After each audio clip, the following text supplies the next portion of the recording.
Magandang araw Pilipinas, magandang araw Dakbayan sa Davao. Ito ang iyong lingkod, Michael Angelo Pahit. Maghahati ng tapat at makatotohanang pagbabalita. Ito ang Balitang UMiano.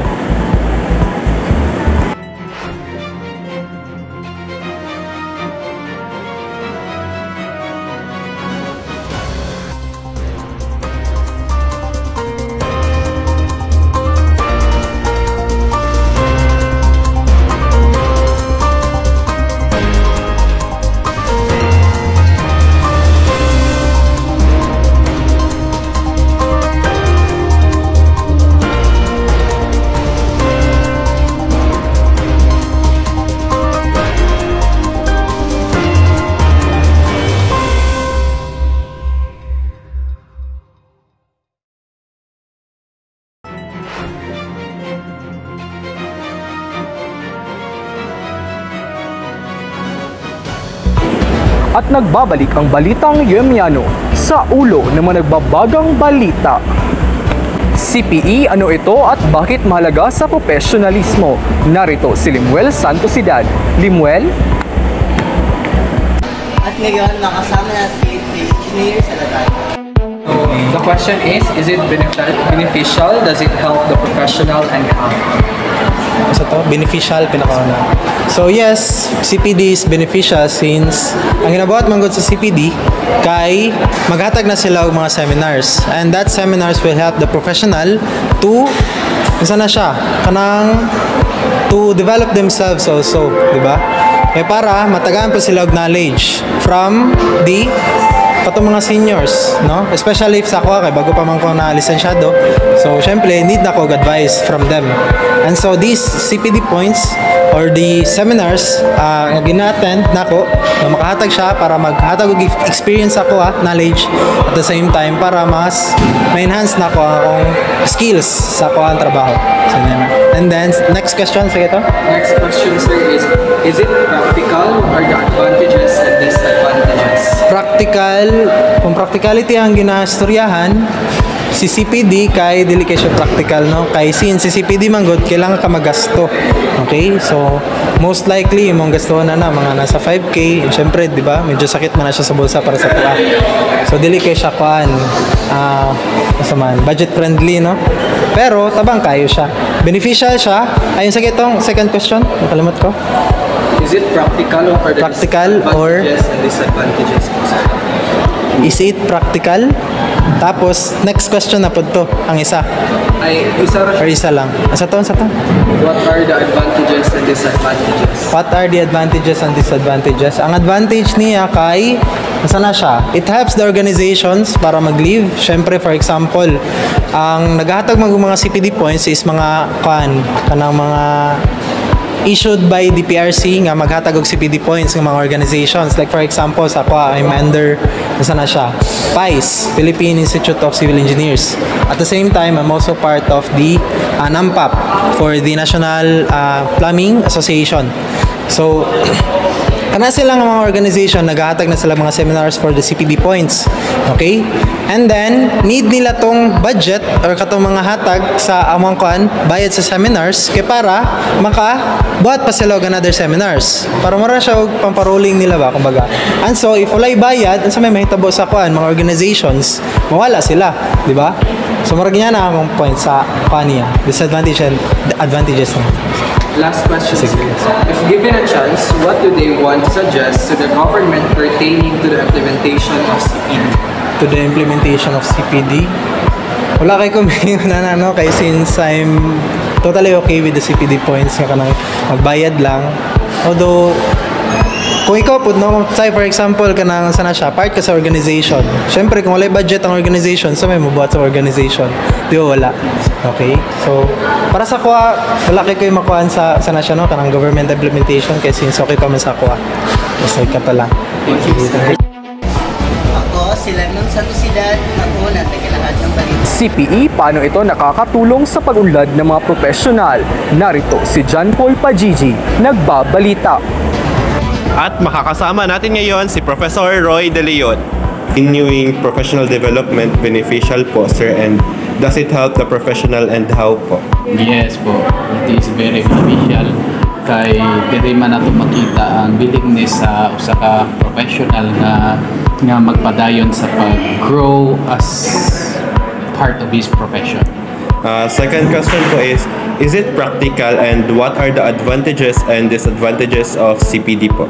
Practical siya kay mahimo maka-updated sa mga paghitabo and dili ka maglag sa mga old information, dapat online or kining updated ka always sa mga current event.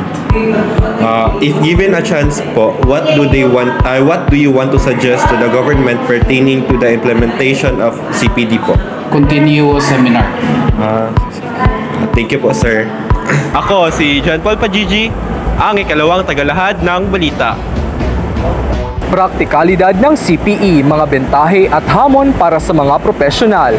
Narito si Mary Celerinos, nagbabalita. Makakasama natin ngayon si Ginoong Cedric Carlo Pitalcorin. Before we start, sir, pwede na makabalo mo sa imong pangalan o sa imong profession ka? Sige, so good evening, no? I'm Cedric Ian Carlo Pitalcorin and I am a certified public accountant.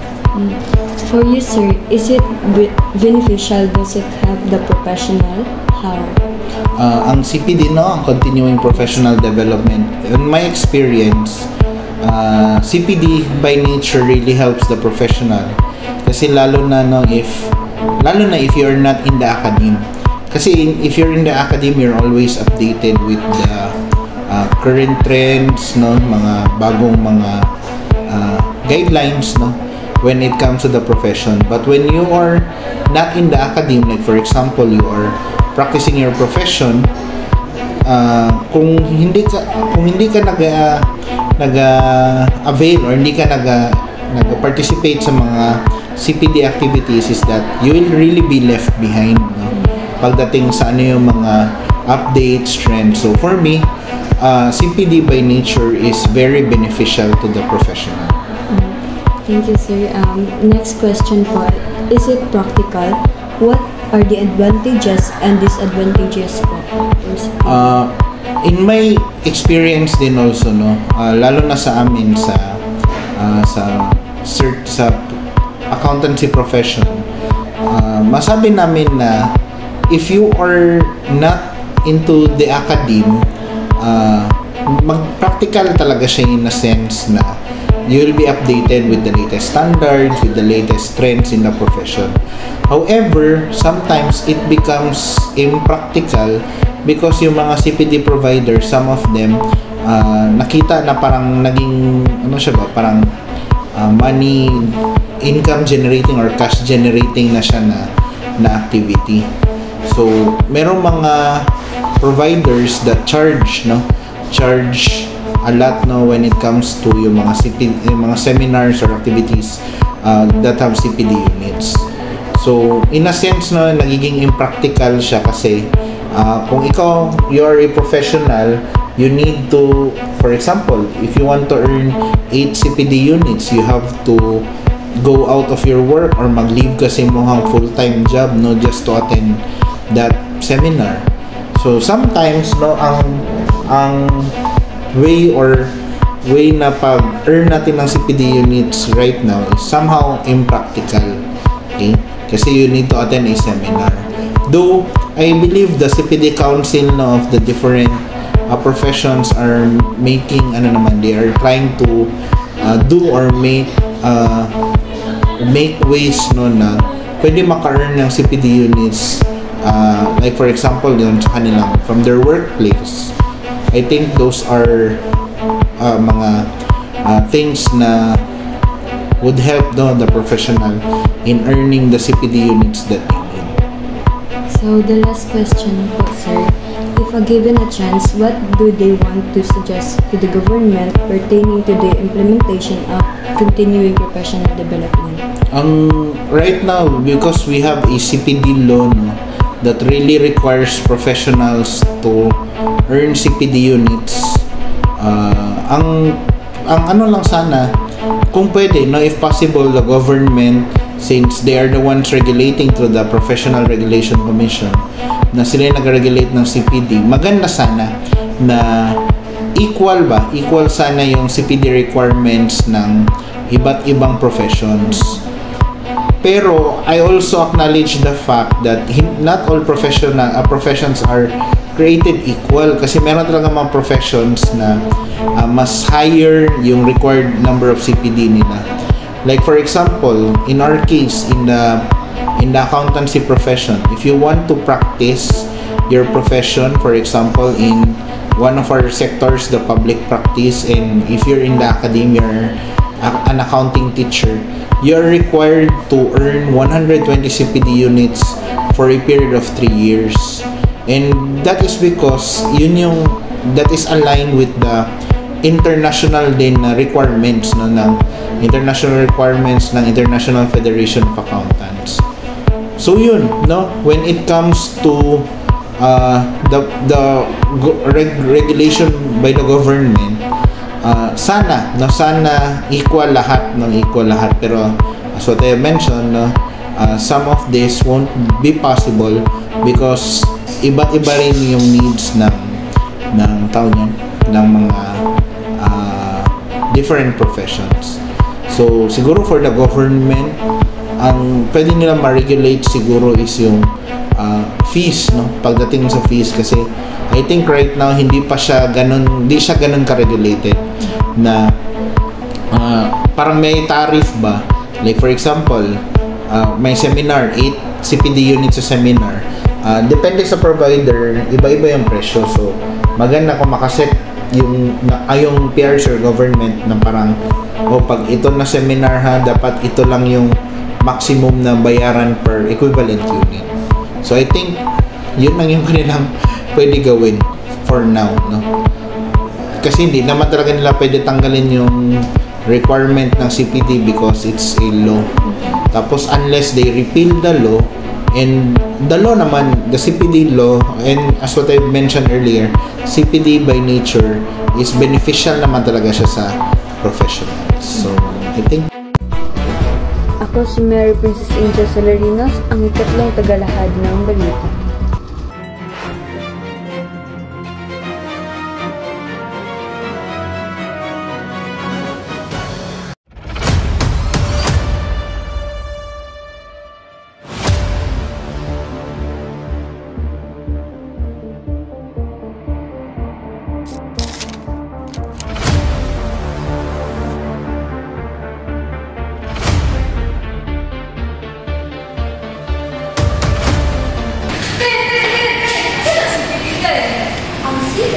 or continuing professional development, maunang padayon na pagtuon upang bansa aron masiguro kung makaayon ang kanilalo kahanas o kompetensya sa mga profesional sa ilang naman. Ano importante ba natin?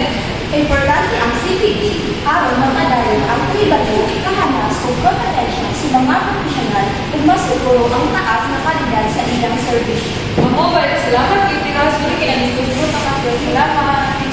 Ang Continuing Professional Development o CPD ay mahalaga upang mapanatili ang mataas na antas ng kaalaman, kasanayan at profesionalismo. Bagamat may hamon sa implementasyon nito, ang mga benepisyo tulad ng pagiging updated at mas maayos na serbisyo na nagbibigay halaga sa patuloy na pag-aaral. Ang pagsuporta at pagsasayos ng gobyerno ay makakatulong sa CPD upang ito'y maging mas praktikal at epektibo para sa lahat ng mga profesional.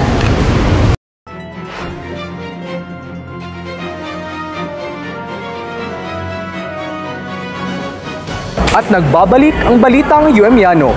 Panukala sa gobyerno, pagpapabuti na implementasyon ng CPE program. Narito si Gwen Loropan, nagbabalita. Ngayon, ating mga kasama si Engineer Darrell. Before po, ma'am, ano po ang inyong name o profession mo? Thank you, ma'am. I'm Michelle Darrell and I'm a civil engineer. So, first question, ma'am. Is it beneficial? Does it help the professional and how? For me, the CPD, actually in the first time I've heard of it, I was skeptical about the purpose of CPD.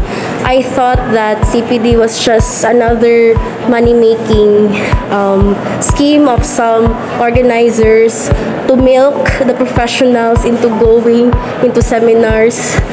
But then I realized that these seminars are really helpful in terms of updating the professionals on their craft. So, for example, the technology cannot really just stay the same. It keeps on evolving.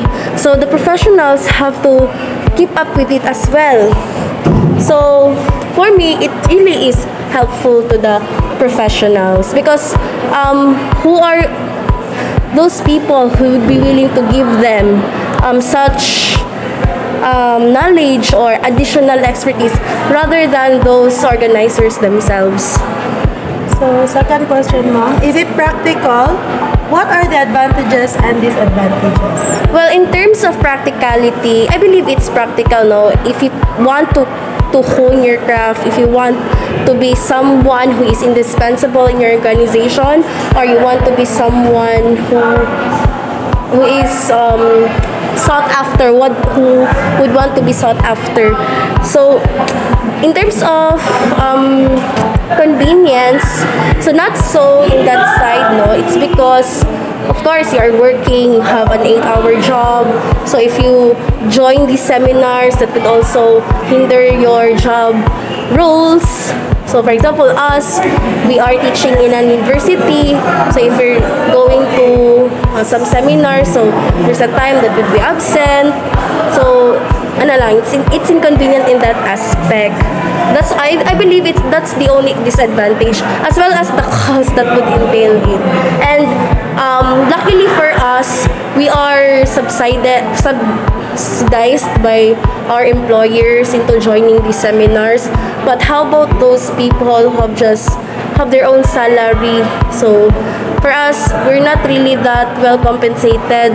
So if you also add the registration fee of those seminars, so that could also be a burden to some who are just earning minimum wage. So last question, ma'am. If given a chance, what do they want to suggest to the government pertaining to the implementation of CPD?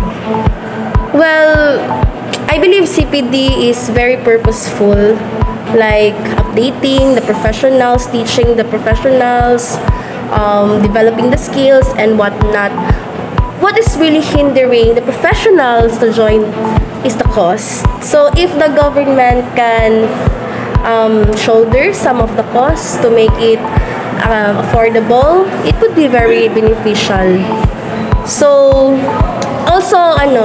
also more monitoring of the organizers, because some organizers are just doing also seminars but not really that impactful to the participants. Like I went to a seminar in which we were just talking and we were not really listening to the speakers, and there was no one who was apprehending us. Like, I know some people who can just get their certificate without even attending the seminar. So there are those cases in which you are not really sure if those people who have their certificates did participate in the seminar, or did they really acquire some knowledge from that seminar. So I guess more on monitoring and evaluation with the impact of that seminar to those professionals.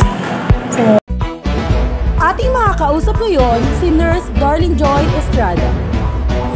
Hello, good morning everyone. I am Darlene Joy Loropan Estrada and I am a nurse by profession. I'm working in Bislig District Hospital. I'm currently assigned in the operating and delivery room. I'm a regular employee of Bislig District Hospital. The question was given to me is it beneficial? Does it help the professional, and how? It's about the CPD of the professionals, continuing professional development. So I think for me, yes, it is beneficial, especially when a certain professional is not practicing his or her profession. Then he or she needs seminar to refresh his or her knowledge. Is it practical? What are the advantages and disadvantages? Well, yeah, it is practical, especially to those who are not practicing their profession and still they want to renew their licenses. So it's really practical because somehow they have forgotten about their basic knowledge about their profession. But maybe the government will take into consideration those who are working in their line of profession. Example, the nurses. Nurses have quarterly in-house, especially if they're working in the hospital, they have in-house trainings like that. So I hope that the PRC will honor the certificates, given that that is legit and there are documentation of their trainings or in-house seminars or trainings. And if given a chance, what do they want to suggest to the government pertaining to the implementation of CPD? Now, for me, I definitely voted or the CPD to continue. Why? Because as professionals holding a license of the profession, somewhat they are skilled in their line of work. When you have the license, it means that you are updated, you are skillful with your expertise, and it happens if you are not working directly or related to your profession, then holding the degree will hold no value at all, right? In your knowledge, you are stagnant. So I think CPD is beneficial to all professionals, especially when it's in line with the healthcare. We need to be updated. Nurses and doctors should have refresh courses, especially those nurses or doctors who are not working in the hospital. Maybe they are in the other fields, so maybe they have forgotten about the basic knowledge of their profession. So I guess that would be all, and God bless everyone. Ako si Gwen Loropan, ang ika-4 na tagalahad ng balita. At dito nagtatapos ang Balitang UMiano. Sa muli, ito ang inyong lingkod, Michael Angelo Pahit, naghati ng balitang tapat, balitang sapat. Ito ang Balitang UMiano.